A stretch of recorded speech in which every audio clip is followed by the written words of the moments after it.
सुखदेव जी महाराज कहते हैं राजा परीक्षित से कि राजन, मैं तुम्हें एक बड़ा सुंदर प्रसंग सुनाता हूँ। कृष्ण जैसा करुणा का सागर कौन हो सकता है? कृष्ण जैसा करुणा का सागर कौन हो सकता है? कृष्ण के बचपन के सखा थे सुदामा। कृष्ण के बचपन के सखा थे सुदामा। सुखदेव जी महाराज कहते हैं राजा परीक्षित से, राजन, कृष्णस्यासीत् कथा कश्चित् ब्राह्मणो ब्रह्मवित्तमः विरक्त इन्द्रियार्थेषु प्रशान्तात्मा जितेन्द्रियः। कृष्णस्यासीत् कथा कश्चित् ब्राह्मणो ब्रह्मवित्तमः। श्री सुदामा बचपन से विरक्त थे। इंद्रियों में सुदामा के विरक्ति है। सुदामा का मन जितेंद्रिय है। सुदामा परम जितेंद्रिय है। सुदामा जी ने जीवन में एक बार भिक्षा मांगी हो, ऐसा किसी शास्त्र में नहीं लिखा है। प्रभु, सुदामा जी जीवन में एक बार भिक्षा मांगी हो, ऐसा किसी शास्त्र में नहीं लिखा है। मैंने चौथी क्लास में पुस्तक में पढ़ा था, उसमें लिखा था, औरन को धन चाहिए बाबरे, ब्राह्मण को धन केवल भिक्षा। ब्राह्मण यदि भीख मांगता है उसकी ब्राह्मणता नष्ट हो जाती है। ब्राह्मण दान लेने का अधिकारी है, भीख मांगने का अधिकारी नहीं है। ब्राह्मण दान ले सकता लेकिन भीख नहीं मांग सकता है। तीसरी बात, एक जगह भी भागवत में श्री सुखदेव जी ने सुदामा को दालिद्र संबोधन नहीं कहा। दालिद्र कहकर कहीं संबोधन नहीं किया है सुखदेव जी ने सुदामा को। लेकिन मैं समझता हूँ जितने सुंदर विशेषण सुदामा जी के जीवन में श्री सुखदेव जी ने प्रयुक्त किए हैं, उतने सुंदर विशेषण की संत महात्माओं के लिए सुखदेव जी ने नहीं कहा है। सुदामा जी के घर सुबह खाए तो शाम के लिए अन्न नहीं रहता था, ये बिल्कुल सत्य बात है। सुदामा जी के जीवन में सुबह खाए तो शाम के लिए अन्न की व्यवस्था नहीं रहती थी, ये बिल्कुल सत्य है। लेकिन सुदामा दालिद्र है, ये बिल्कुल गलत बात है। गरीब होना एक अलग बात है, दालिद्र होना एक अलग बात है। सुदामा गरीब है लेकिन दालिद्र नहीं है। एक अरबपति व्यक्ति को आप दालिद्र कह सकते हैं, एक करोड़पति व्यक्ति को दालिद्र कह सकते हैं, एक लखपति व्यक्ति को आप दालिद्र कह सकते हैं, लेकिन एक गरीब को दालिद्र नहीं कह सकते। दालिद्र किसे कहते हैं? दरिद्रो यस्य संतुष्ट है, जो असंतोषी है वही दालिद्र है। दरिद्र वही जो असंतोषी है। जब आवे संतोष धन सब धन धूरी समान। संतोष रूपी धन जिसके जीवन में आ जाता है वो दलित थोड़ा है। कथा सिखाती है संतोषम परमम सुखम, संतोष किया जाए। एक रोटी है, दाल रोटी है, नमक रोटी है, उसी में संतोष किया जाए। अरे कच्चे घर में रहते थे, मेरे वृंदावन बिहारी लाल पक्का घर दे दिया है, संतोष करो। दाल रोटी है, सब्जी भी मिलेगी, संतोषम परमम सुखम। जिसके दिल में, जिसके मन में संतोष नहीं है वही दारिद्र है। आए जा रहा है, संतोष भरा पेट नहीं है, मन की इच्छाएं पूर्ति नहीं हो रही है। ए मन बड़ा चंचल है, कैसे तेरा भजन करूं। मन की चंचलता, संतोष करना सीखना चाहिए हर व्यक्ति को, हर इंसान की कथा से। दारिद्र वही है जो असंतोषी है। भयंकर गरीबी है सुदामा जी के जीवन में, लेकिन मांगते किसी से 1 रुपए नहीं है। कथा कीर्तन सत्संग में जो आ जाता था प्रभु का प्रसाद समझ करके खा लेते थे, फिर भी हृष्ट पुष्ट तंदुरुस्त भगवान का भजन में अपने मन को लगाए रखते थे। कथा जब होती थी लेट हो जाता था, पानी पीकर सुदामा निकालते थे अपना दिन। ये मांगते किसी से कुछ नहीं है। कभी कभी वो भी नहीं मिलता था तो खेत काटने के बाद अन्न के दाने जो खेतों में पड़े रह जाते थे ना, सुदामा जी जाते थे, उन दानों को बीन करके अपने घर में लाते थे, धुल करके सुखवाते थे, पीस करके 4 टिक्कर बनाते थे। 2 अपना खाते थे, 2 उनकी पत्नी खाती थी। उनकी पत्नी क्या नाम था? सुशीला। सुदामा जी की पत्नी क्या नाम था? सुशीला। एक दिन सुशीला के मन में बड़ा भारी ग्लानि हुई, बड़ा कष्ट हुआ। ये सब देख करके पति कष्ट सह लेगा, लेकिन पत्नी के पैकेट का पैसा कम नहीं होना चाहिए। सही बात है नहीं? वृंदावन बिहारी लाल की जय हो। सुदामा जी चाट टिक्कर बनाते थे और तो अपना खाते थे, तो उनकी पत्नी सुशीला खाती थी। एक दिन सुशीला के मन में बड़ा क्रोध आया, बड़ा चिंता आई। किया तो किया क्या जाए, हाथ जोड़ करके अपने पति से सुशीला कहती है, स्वामी आपको मालूम है आपके द्वारिका के नाथ जो श्री कृष्णचंद्र जी महाराज हैं, वो आपके बचपन के सखा हैं, ये बात आपको मालूम है क्या? रामा ने कहा, देवी इतनी पुरानी बात आपने याद दिला दी। कृष्ण मेरा मित्र नहीं है, मेरा लंगोटिया यार है। दोनों संग संग खाते थे, संग संग पढ़ते थे, संग संग रहते थे विद्यालय में। आज वो अपने मथुरा का राजा है, द्वारिका का राजा है, और मैं अपने कुटिया का राजा हूँ। वो अपने द्वारिका का राजा है और मैं अपने कुटिया का राजा हूँ। देवी तुमने कितनी पुरानी बात याद दिला दी। कृष्ण मेरा मित्र नहीं, लंगोटिया यार भी है। सुदामा जी की पत्नी ने कहा, सुशीला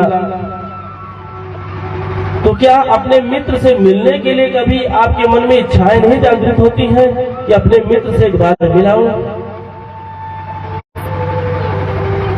सुदामा जी बोले, देवी ऐसा संसार में कौन होगा जो कृष्ण जैसे मित्र को पा करके बार बार न मिलना चाहता हो? ऐसा कौन संसार में होगा जो कृष्ण जैसे मित्र को पा करके बार बार न मिलना चाहता हो? लेकिन देवी जब मुझे मिलने की इच्छाएं होती है अपने मित्र श्री कृष्ण से, तो आंखें बंद करके मैं मिल करके चला आता हूँ। सुशीला ने कहा, तब तो हो गया कल्याण। सुशीला ने सोचा, तब तो हो गया कल्याण। जब तक मेरे स्वामी अपने शरीर से जाएंगे नहीं अपने मित्र के पास, तो कृष्णचंद्र जी महाराज कैसे देखेंगे कि मेरा मित्र कितनी गरीबी में जी रहा है। और यदि एक बार वो देख लें, उनकी दृष्टि एक बार में स्वामी के ऊपर पड़ जाएगी, सारी गरीबी दूर हो जाएगी। सुशीला ने कहा, स्वामी मैं हाथ जोड़कर आपसे निवेदन करती हूँ कि एक बार अपने मित्र से मिलने के लिए जाइए। आप एक बार अपने मित्र से मिलने के लिए जाइए। सुशीला कहती है अपने स्वामी से, सुदामा जी से, द्वारिका को चले जाओ स्वामी, इस नगर में गुजारा नहीं है। द्वारिका को चले जाओ स्वामी, इस नगर में गुजारा नहीं है। द्वारिका को चले जाओ स्वामी, इस नगर में गुजारा नहीं है। द्वारिका को चले जाओ स्वामी, इस नगर में गुजारा नहीं है। द्वारिका को चले जाओ स्वामी, नगर में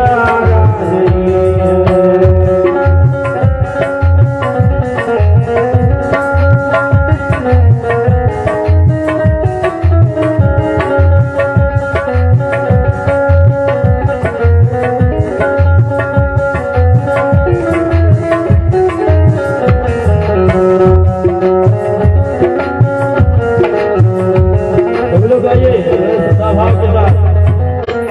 बिहारी लाल की जय हो।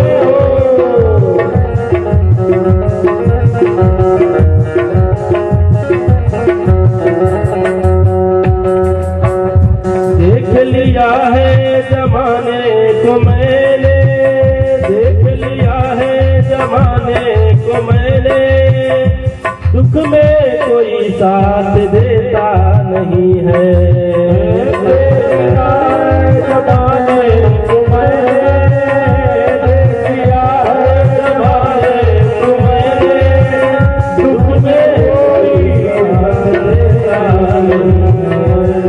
सुख के साथी है सारा जमाना, सुख के साथी है सारा समाना, दुख में कोई पूछता ही नहीं है। दुख गाती है सारा जमाना, दुख गाती है सारा जमाना, दुख में कोई पूछता है। इसलिए द्वारिका को चले जाओ स्वामी, द्वारिका को चले जाओ स्वामी, इस नगर में गुजारा नहीं है। द्वारिका को चले जाओ स्वामी, द्वारिका को चले जाओ स्वामी, इस नगर में गुजारा नहीं है।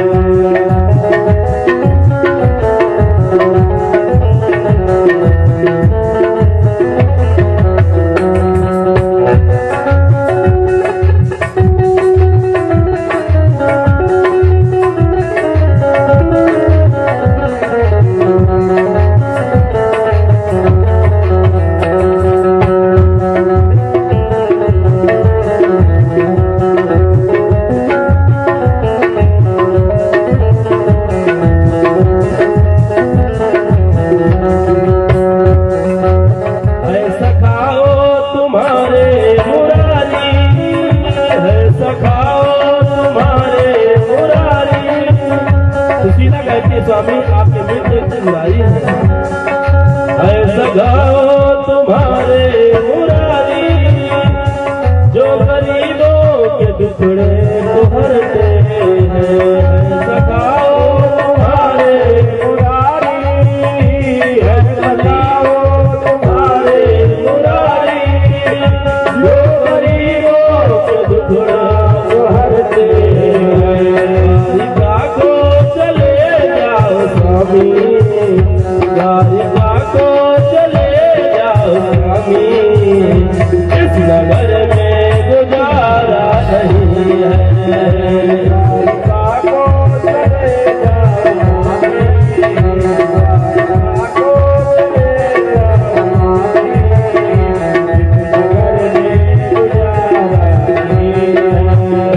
इस नगर में गुजारा नहीं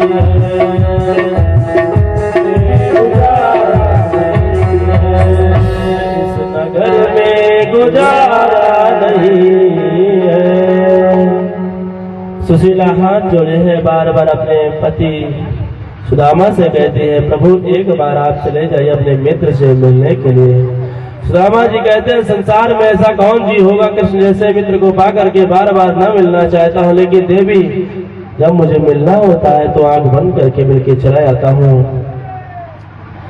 सुदामा ने कहा, देवी घर में कुछ है नहीं, और मित्र के घर, गुरु के घर, मित्र के घर, गुरु के घर, दामाद के घर, राजा के दरवाजे, मंदिर में, कथा में खाली हाथ नहीं जाते हैं। कैसे जाऊं, कुछ तो है नहीं मेरे पास। सुशीला ने कहा, सोचा यदि द्वारिकाधीश के पास मेरे पति जाएंगे तो मेरे द्वारिकाधीश मेरे पति से पूछेंगे कि सुदामा तुम कैसे हो। सुदामा जी एक ही जवाब देंगे, अरे कन्हैया मेरे समान सुखी संसार में ब्रह्मा की सृष्टि में कोई नहीं है। लेकिन ये पता कैसे चलेगा कि सुदामा के जीवन में इतनी गरीबी है। सुदामा जी बोले, देवी तुम बुरा मत मानना, मैं मांगता किसी से कुछ है नहीं, घर में कुछ है नहीं, मित्र के घर, गुरु के घर खाली हाथ नहीं जाते, इसलिए मैं नहीं जा सकता हूँ। कैसे जाऊं? पत्नी से रहा नहीं गया, बड़ा साहस करके सुशीला कहती है, यदि श्री कृष्ण प्रसन्न हो गए आपके ऊपर तो आपको बहुत सा धन दे देंगे, इसलिए तुम चले जाओ। इस बात को सुनते सुदामा जी एकदम गंभीर हो गए। इस बात को सुनकर ही सुदामा जी एकदम गंभीर हो गए। बोले, देवी अब मैं बिल्कुल नहीं जाऊंगा। यदि धन की कामना से आप मुझे कृष्ण के पास भेजोगे तो देवी जीवन में जाने वाला नहीं हूँ। हाँ, यदि तुम कहो कि केवल दर्शन करने चले जाओ तो मैं जरूर जाऊंगा, लेकिन ये कहो कि धन की कामना लेकर के ही तुम्हें मिल जाएगा धन, मैं जाने वाला नहीं हूँ। यही तो मेरे जीवन का त्याग है। दामा जी कहते हैं सुशीला से, देवी यही तो मेरे जीवन का त्याग है कि कृष्ण श्री कृष्ण का मुझे दर्शन मिल जाए। यदि धन की कामना से भेजोगे देवी, जीवन में कभी जाने वाला नहीं हूँ। पत्नी ने कहा कोई बात नहीं, आप जाइए तो सही, एक बार आपको जाना चाहिए। और मैं ऐसा मानती हूँ यदि आप एक बार जाएंगे, कृपा के नाथ द्वारिकाधीश है और कृपा करेंगे, केवल आप दर्शन करने ही चले जाइए। सुदामा की पत्नी सुशीला ने मन में सोचा कि मेरे पति जब द्वारिकाधीश के पास जाएंगे और द्वारिका नाथ मेरे पति का आदर करके पूछे सुदामा कैसे हो, तो मेरे पति एक ही जवाब देंगे, द्वारिकाधीश को कृष्ण मेरे समान सुखी संसार में कोई नहीं है, मेरे समान सुखी दूसरा ब्रह्मा की सृष्टि में कोई नहीं है। लेकिन द्वारिका नाथ को ये पता कैसे चलेगा कि मेरे घर एक दाना अन्न का नहीं है। इसलिए सुदामा की पत्नी ने कहा कि प्रभु आप स्नान करके आए, कुछ मैं व्यवस्था करती हूँ। सुशीला 5 घरों में जाती है, 5 मुट्ठी चावल लाती है। कितनी बुद्धिमानी का यहाँ काम करती है सुशीला, 5 घरों में जाकर के 5 मुट्ठी चावल ले आई है। या चत्वा चतुरो मुष्टि विप्रा तुक तांडुलाल, 5 घरों का चावल 5 मुट्ठी आप एक जगह रखेंगे तो कोई मोटा चावल, कोई पीला, कोई पतला, कोई टूटा चावल, 5 प्रकार के चावल रहेंगे। कितनी बुद्धिमानी का परिचय देती है सुशीला, ताकि द्वारिकाधीश इन चावलों को देख करके पता चल जाए उनके कि एक अन्न का दाना इसके घर का नहीं है, एक अन्न का दाना इसके घर का नहीं है। और सुशीला ने उन चावलों को ऐसे प्लास्टिक के कपड़े में बांधा था जो 5 जगह से सिला हुआ था, ताकि द्वारिकाधीश इस वस्त्र को देख करके पता चल जाए कि एक कपड़ा इनका नहीं है स्वयं का। कितनी बुद्धिमानी का काम किया था सुशीला ने। पोटली बनाया है, अपने पति को पकड़ाया है। सुदामा जी के हाथ में पोटली आई, नेत्र शीतल हो गए। और सुदामा जी कहते हैं देवी तुमने कितनी बड़ी बुद्धिमानी का काम किया है। सुदामा जी के हाथ में पोटली आते ही नेत्र सजल होते हैं। पत्नी से बोले सुदामा कि द्वारिका का मार्ग मैं तो देखा नहीं, लेकिन तुमने गलत कुछ नहीं कहा है, कृष्ण से मिलने के लिए प्रेरणा दी है। ऐसी पत्नी भगवान सबको दे जो कृष्ण को मिलने की प्रेरणा देती रहे। ऐसी पत्नी, ऐसी स्त्री भगवान सबको दे जो भगवान से मिलने के लिए, भगवान के मंदिर में जाने के लिए, कथा सुनने के लिए प्रेरणा देती रहे अपने पति को। वृंदावन बिहारी लाल की जय हो। सुदामा जी कहते हैं देवी जा तो रहा हूँ, लेकिन तुम भगवान का खूब भजन करना, सब मेरे प्रभु कल्याण करेंगे। इतना कह करके सुदामा जी चल देते हैं द्वारका की ओर। चले श्याम सुंदर से मिलने सुदामा, गाते चले मन में हरे कृष्ण रामा। चले श्याम सुंदर से मिलने सुदामा, गाते चले हरे कृष्ण रामा। चले श्याम सुंदर से मिलने सुदामा, चले श्याम सुंदर से मिलने सुदामा।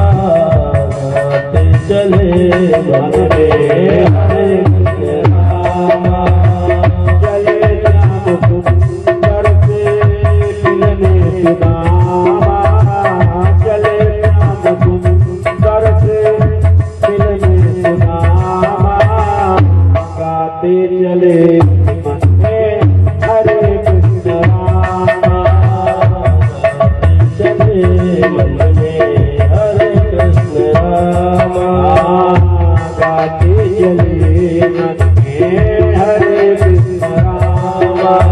लोटा और डोरी कांधे पे लटकाए, लोटा और डोरी कांधे पे लटकाए। तंदुल की पोटली बगल में दबाए, तंदुल की पोटली बगल में दबाए। धीरे धीरे पहुँचे, धीरे धीरे पहुँचे द्वारिका पुरी धामा। चले मन में हरे कृष्ण रामा चले श्याम सुंदर से मिलने सुदामा चले श्याम सुंदर से मिलने सुदामा गाते चले मन में हरे कृष्ण रामा गाते चले मन में हरे कृष्ण रामा। प्रेम से द्वारिकाधीश भगवान की जय हो। सुदामा जी पोटली लेते हैं, नए सजल हो जाते हैं, द्वारिका की ओर चल देते हैं। सुशीला से कहते देवी भगवान का खूब भजन करना, वे द्वारिकाधीश कल्याण करेंगे। सुदामा जी का शरीर कैसा दर्शन करे, 20 जगह से धोती फटी हुई है, उधड़ी सी रस्सी है, पैरों में बीमारी फटी हुई है, मोटे इतने हैं सुदामा कि एक छोटा सा बच्चा एक एक हड्डी सुदामा के शरीर से गिर सकता है। सुदामा जी को जाना द्वारिकापुरी, सुदामा जी चले जाते हैं अयोध्या मथुरा काशी, रास्ता भूल जाते हैं। घनश्याम तुम्हें ढूंढने जाऊं कहाँ कहाँ, अपने विरह की याद दिलाओ कहाँ कहाँ। कृष्ण मिलन की कामना है, गोविंद के दिव्य दर्शन की अभिलाषा है। इस अभिलाषा का परिणाम ये हुआ कि भूख प्यास लगना ये शरीर का धर्म होता है। भूख प्यास लगना ये शरीर का धर्म होता है। लेकिन सुदामा के निकट भविष्य में कृष्ण दर्शन रूपी जो आनंद मिलने वाला है, इस आगामी आनंदी खुशी से सुदामा जी भूख प्यास सब भूल जाते हैं। भूख प्यास सब भूल जाते हैं, क्योंकि हमें भगवान का दर्शन होने जा रहा है। आज भूख लगती है, प्यास लगती है, जिंदगी अब उदास लगती है।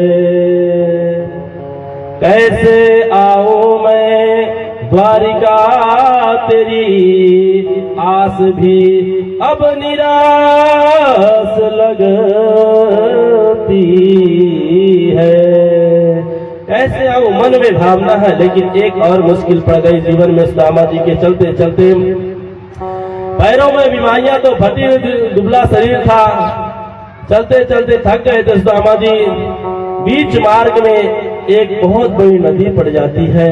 सुदामा जी नदी पार तो पार करे कैसे, धारा बहुत तेज चलती है, उस नदी की गहराई बहुत तेज है। सुदामा जी नदी के किनारे पहुंचते हैं, अब उस पार नहीं जाया जाएगा, कैसे जाऊं मैं, बड़ी चिंता है, बड़ा भारी ग्लानि हो रही है सुदामा जी के हृदय में। अब जाऊं तो जाऊं कैसे मैं उस पार। चिंता में बैठे थे, इतने में एक नौका आया है। केवट आता है अपना नाव लेकर चलाने वाला, और कहने लगता है केवट, अरे भाई कोई उस पार जाने वाला है, अरे भाई कोई उस पार जाने वाला है। केवट चिल्लाने लगा। सुदामा जी ने कहा, हाँ भैया हम तो जाएंगे उस पार, क्या हमें आप पार लगा दोगे, क्या हमें आप पार लगा दोगे। केवट ने कहा, हाँ हाँ क्यों नहीं लगा देंगे, आइए बैठे और मैं पार लगा दूंगा, बैठिए। और सुदामा जी देखिए, ये केवट कोई और नहीं है, द्वारिकाधीश ही एक केवट के रूप में आए हैं। भागवत सिखाती है भगवान पागल के रूप में दरवाजे पर आ जाएंगे, संत के भेष में आ जाएंगे, पागल के भेष में आ जाएंगे, ना जाने किस भेष में मिल जाए भगवान। इसलिए अतिथि देवो भव, अतिथि दरवाजे पर आ जाए भूखा ना जाए।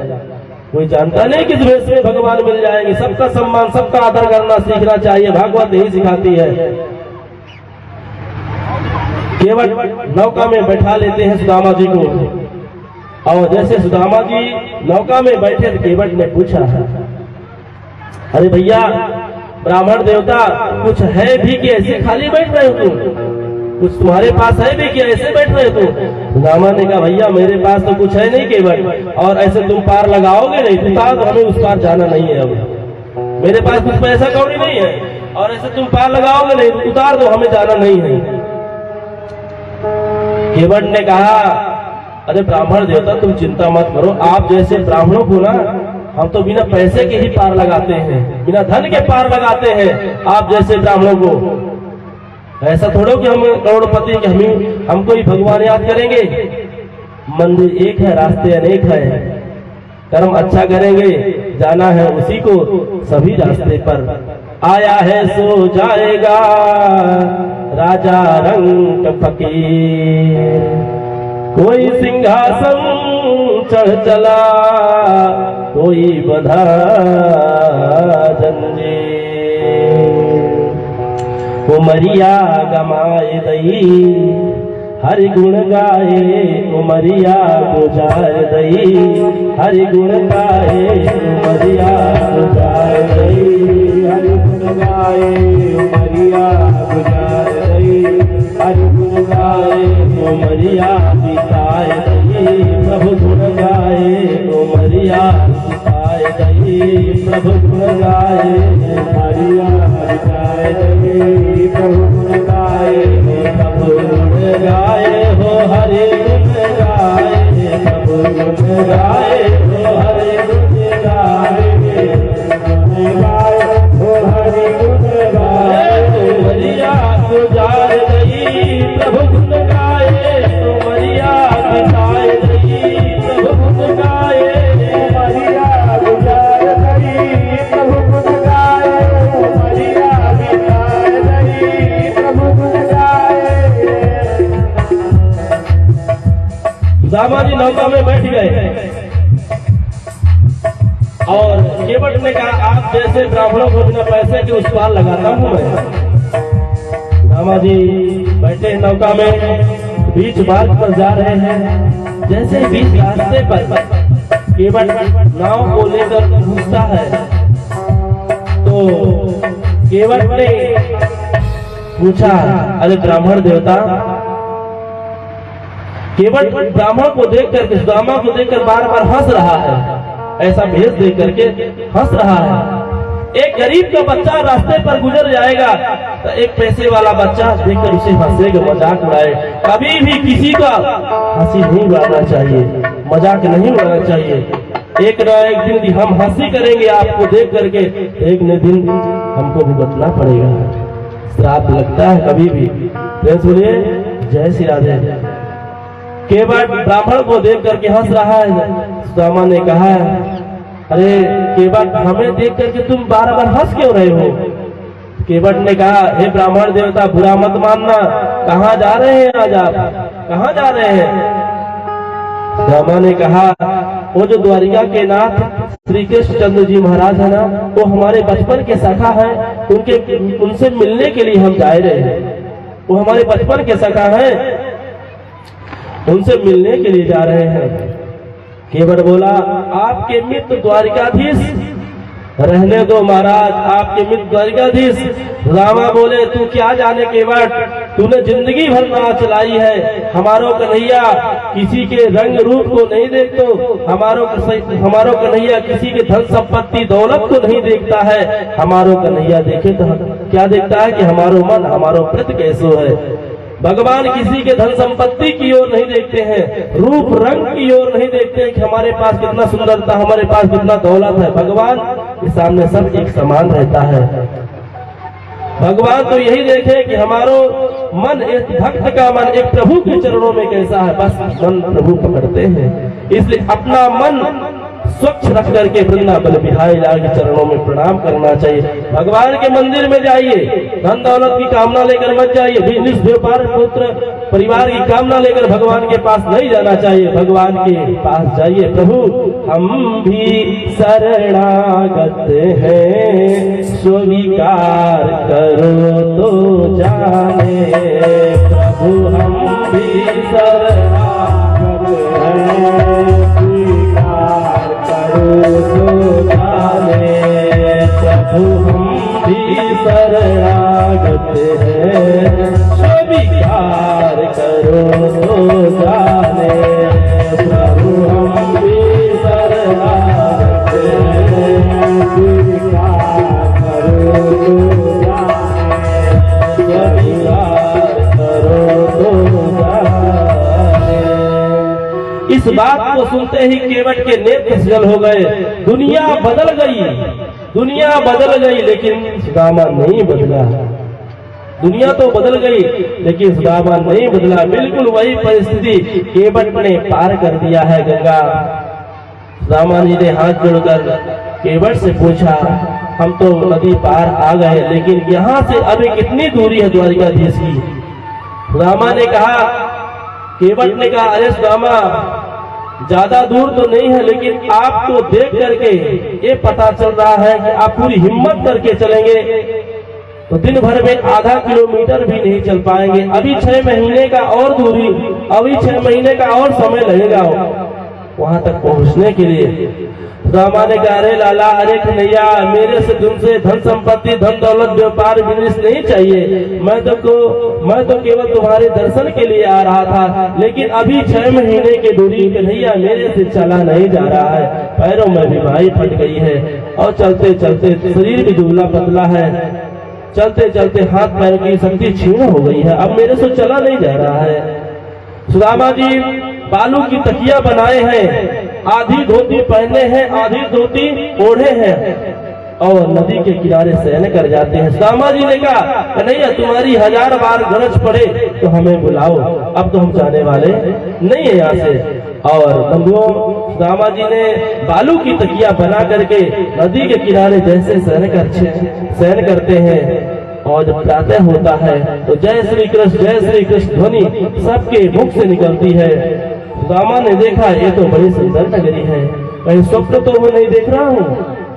बड़े बड़े प्रसाद दिख रहे हैं सुदामा जी को। ढूंढते ढूंढते द्वारिका के द्वार पर आए हैं सुदामा।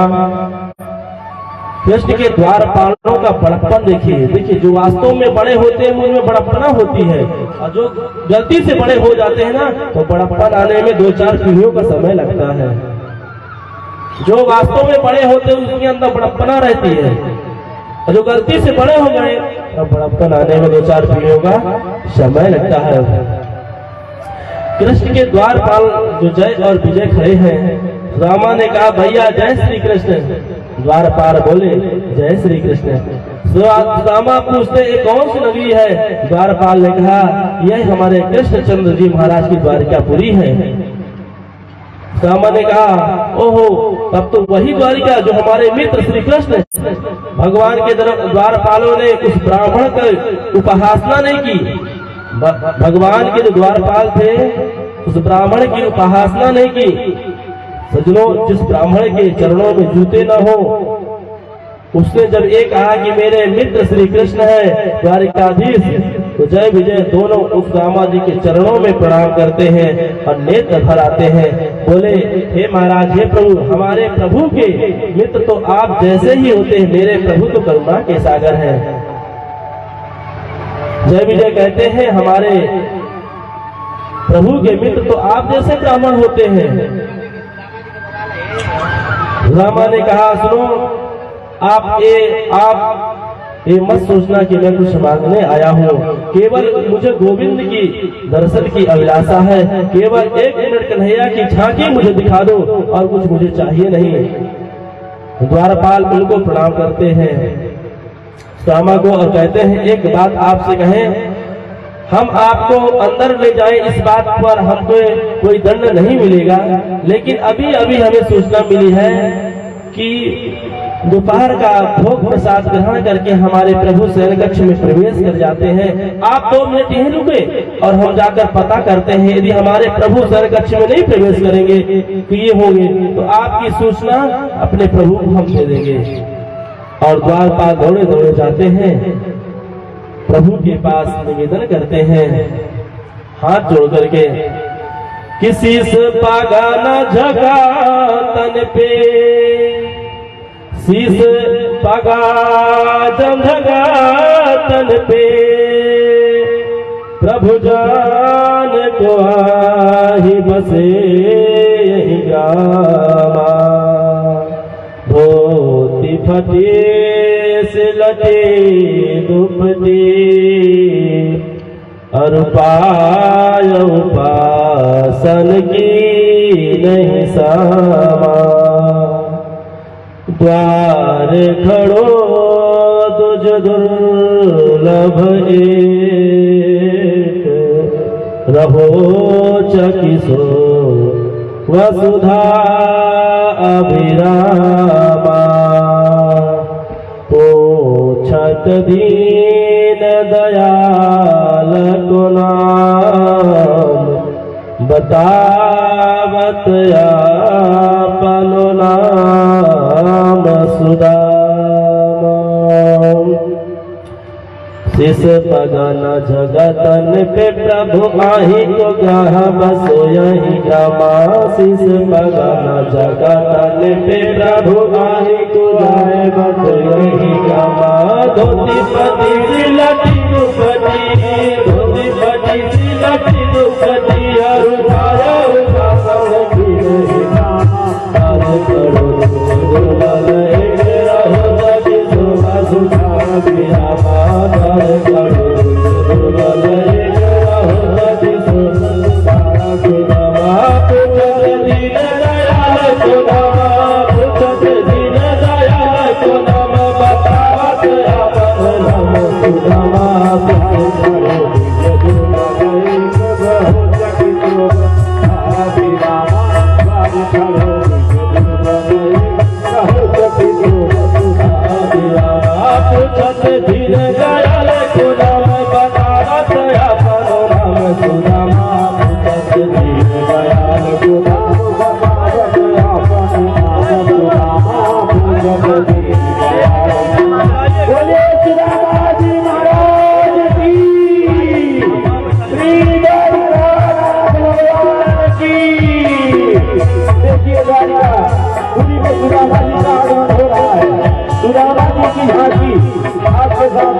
की जाएगी।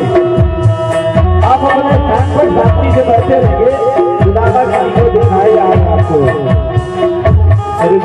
खड़ा दीजिए दुर्बल एक बतावत अपने नाम सुदामा पूजन सुधाम बतावत अपने नाम सुदामा बतावत अपनो नाम सुदामा बतावत अपनो नाम सुदामा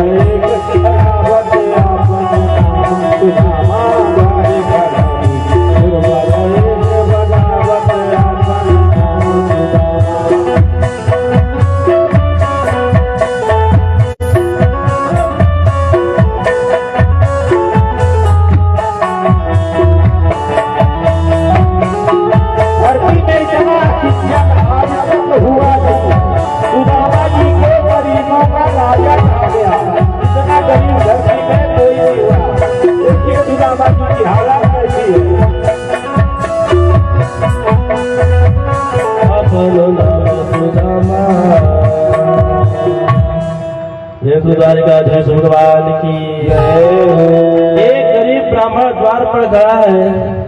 द्वारपाल कहते हैं एक गरीब ब्राह्मण द्वार पर खड़ा है, पहनने के लिए कोई कपड़े नहीं है, उधड़ी सी रस्सी बीमारी फटी है, मोटे इतने हैं कि छोटा बालक भी हड्डी गिर रहा है, दरवाजे पर बैठा है।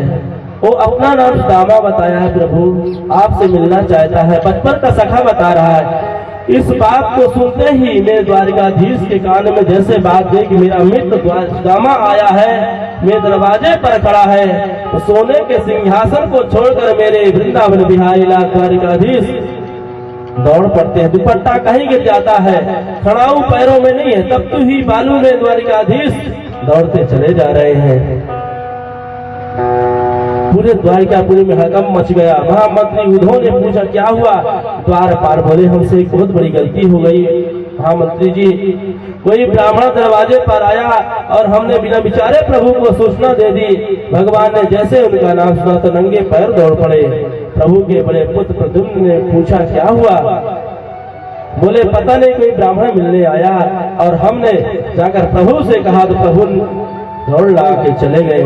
द्वारिकाधीश से मिलने यदि ब्राह्मण भी आता है, कोई ब्रह्मा भी आता है, द्वारिकाधीश से मिले तो ब्रह्मा भी आते हैं ना, उन्हें भी 2 मिनट के लिए इंतजार करना पड़ता है। दौड़ते दौड़ते मेरे द्वारिकाधीश प्रथम दरवाजे पर आते हैं और बैठे हुए सुदामा को उठा करके मेरे द्वारिकाधीश अपने अंक में लपेटते हैं। ना जाने कितने दिनों से तलाश मिलने की, और जैसे ही द्वारिकाधीश सुदामा को उठा करके अपने अंक में लपेटते हैं, बहुत रोते हैं द्वारिकाधीश, इतना रोते हैं कि सुदामा जी का शरीर जो है गीला हो जाता है। देखी सुदामा की दीन दशा, करुणा करके करुणा निधि रोए, पानी परात को हाथ छुओ नहीं, नैनन के जल सो पग धोए। देखी सुदामा की दीन दशा,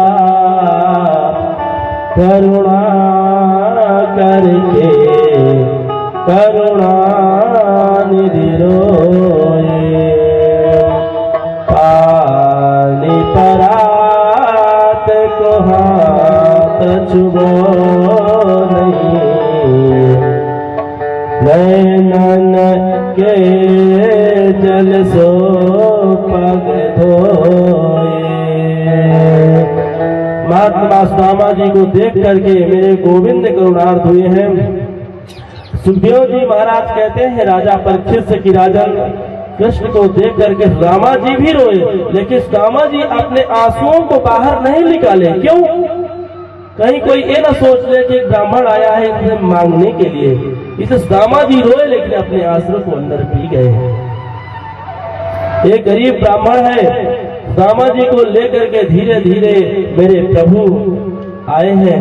प्रभु की करुणा को देख करके सुदामा जी गदगद हो गए। भगवान के प्रेम को देख करके उनके पोताए ही